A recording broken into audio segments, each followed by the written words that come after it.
Military Domination. VOC mengkolonialisasi Indonesia diawali dengan perdagangan, lalu membawa militer sebagai backup pengamanan. East India, penjajah Inggris ke India adalah misi awalnya juga perdagangan, kemudian diikuti dengan military occupation atau penaklukan secara militer. Jadi hampir tidak mungkin membangun ekonomi tanpa di backup keamanan dan pertahanan. Di zaman modern misalnya, Irak, Libya, Korea Utara, Iran membangun pertahanan militer yang sangat kuat sehingga sulit negara ini ditaklukkan oleh Amerika. Sekali lagi, mengapa mereka ditaklukkan? Kita akan bicara lebih detail ya. Irak, Libya faktanya rata dengan tanah sekarang. Iran sebentar lagi ditarget. Korea Utara sudah mulai main mata. Kita lihat Timur Tengah. Qatar baru-baru ini ada main dengan Rusia. Langsung ditampar Amerika sehingga terpaksa tersungut-sungut membeli produk Amerika yaitu jet fighternya senilai 100 billion dolar. Turki kemarin juga ditampar dengan Amerika dengan kudeta. Untung dibocorin oleh Rusia dan Rusia bisa menyelamatkan Erdogan. Rusia sekarang menjadi pelindung Turki. Syria beberapa saat yang lalu dihujani 100 peluru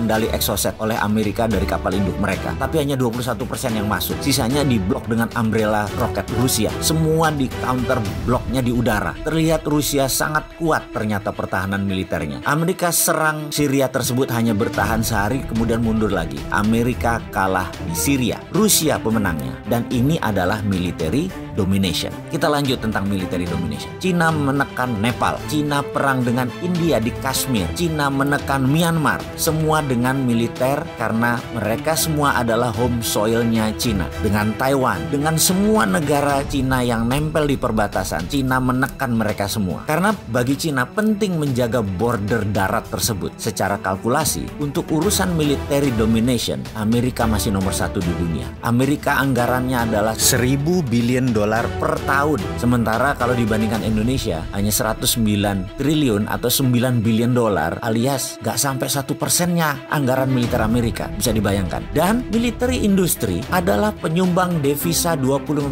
negara Amerika. Jadi perang itu penting bagi Amerika karena menghasilkan devisa negara. Sekarang kita lanjutkan tentang domination. Yang kedua adalah tentang trade domination. Di sini tanpa diragukan lagi, Cina adalah pemenangnya. Selama 70 tahun Amerika adalah pemenang atau pengendali trade domination dunia. Tapi sejak 10 tahun terakhir Amerika sudah disusul oleh Cina. Maka Cina sekarang menguasai trade domination. Produsen barang sudah buatan Cina semua. Hampir 70% consumer goods adalah buatan Cina. Hanya food yang Cina belum bisa mengalahkan Amerika. Karena negara Cina sendiri masih terlalu banyak mouth to feed-nya atau mulut yang harus dikasih makan. Coba bayangkan, Amerika saja kalah dalam trade domination-nya dengan Cina. Apalagi Indonesia. Kita tanya secara sederhana Kementerian Perdagangan. Punya trade policy nggak? Punya trade diplomasi strategi nggak? Ini susah kalau nggak ngerti. Ya seperti sekarang kejadiannya. Jadi raja impor. Maaf loh ya, ini realita. Dan kita harus bantu menyelesaikannya. Kemudian masih ada 3 lagi tentang world domination. Siapa pemenangnya? Apa saja itu 3 lagi yang world domination itu? Indonesia di posisi mana? Adakah peluang Indonesia untuk mendominasi? Tapi sebentar, yang beginian penting nggak sih? Ada yang banyak yang minat nggak? Kalau ada banyak minat, saksikan video berikutnya.